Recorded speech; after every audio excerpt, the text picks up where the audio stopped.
อยู่น้องปลาท่านผู้ชมตอนนี้ฝนตกใหม่น้ำขึ้นกบเขียดเต็มเลยท่านผู้ชมเลยตอนนี้บ่ผิดปล่อยปลาในแล้วท่านผู้ชมแต่ว่าปลากันยังน้อยท่านผู้ชมปลาในซ้ำสิกินเลยลูกกบลูกเขียดฝนหยุดแล้วตอนนี้ท่านผู้ชมเลยอยู่น้องปลาเนาะบรรยากาศอยู่น้องตอนตะกี้แหละพี่น้องใส่กล้องโทรศัพท์ถ่ายกันสีอย่างน้อยหนึ่งเพราะว่ากล้องมันอาจจะบอกกันน้ำฝนพี่น้องฝนตกอยู่ตอนนี้อยู่สวนมันเนี่ยท่านผู้ชมเบื้องนี้ก็มีน้ำแล้วแต่น้ำบ่หลายน้องหน่อยย่านมันแห้งบ่ปล่อยหรอกน้องหน่อยถ้าปล่อยน้องใหญ่ก่อนท่านผู้ชมเลยเดี๋ยวซื้อปลามาปล่อยน้องใหญ่กบเขียดร้ายแห้งพี่น้องตอนแรกจะมาก้านเอากบเอาเขียด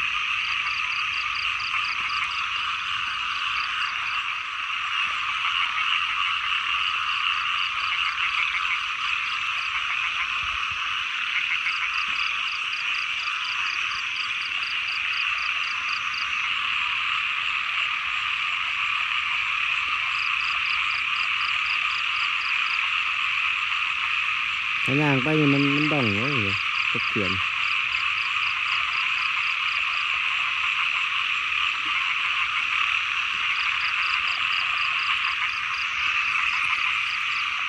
เดี๋ยวยางไปเลย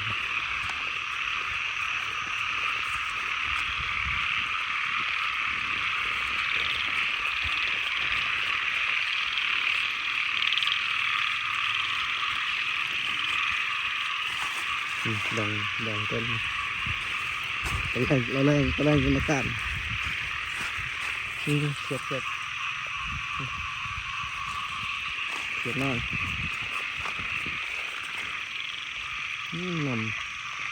นำซึมแบบ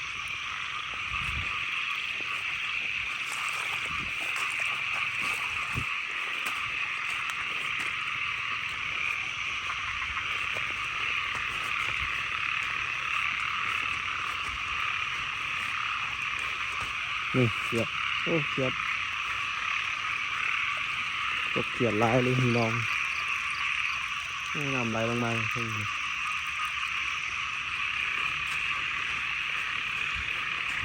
ฝนตกใหม่ตอนแรกมาก้านกบก้านเขียดตอนแรกโอ้นำลายแล้วนี่นำคือผู้อยู่เลย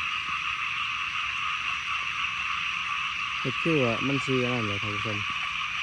น้ำพดอยู่ตลอด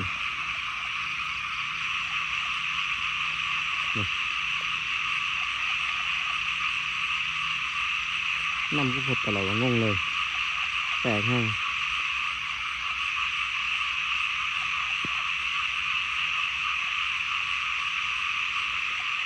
โอเคเดี๋ยวยางไปเบิ่งบนหางตากัน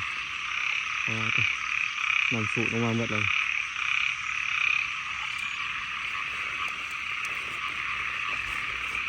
หอยก็มีส้มมันมีหอยหอย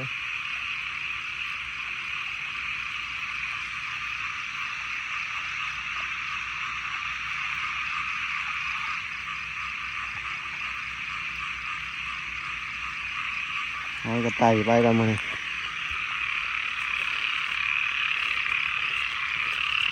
ไปเบิ่ง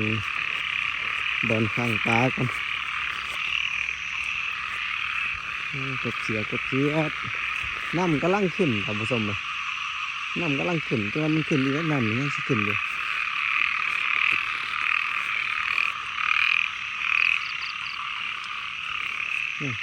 ใช้เป็นมุนห้องอยู่วันนี้จริงตะแรงมาการกบตะแรง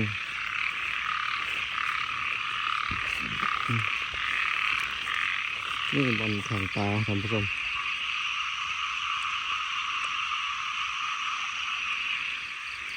มีบอลแข่งตาเนาะตาก็คือสิอยู่ที่คือสิบลงดอกนะท่านผู้ชมเดี๋ยวสิมาเฮ็ดใหม่แปลงใหม่โอ้เขียดน้อย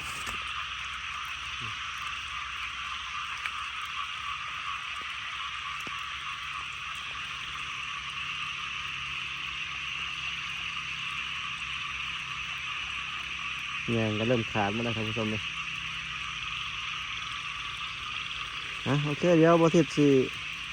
หยุดคลิปเท่านี้ก่อนท่านผู้ชมเลยเนาะอยู่สวนช่วงนี้บริไปถ่ายคลิปทางอื่นอยู่แต่ไร่แต่นาแต่สวนตัวเองท่านผู้ชมได้แต่ปลูกมันนี่แหละ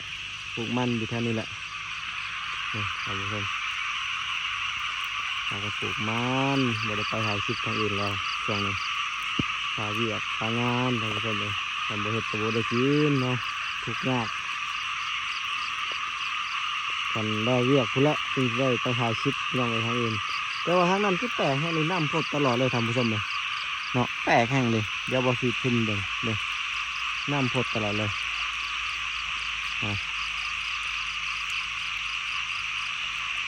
งงเหรอ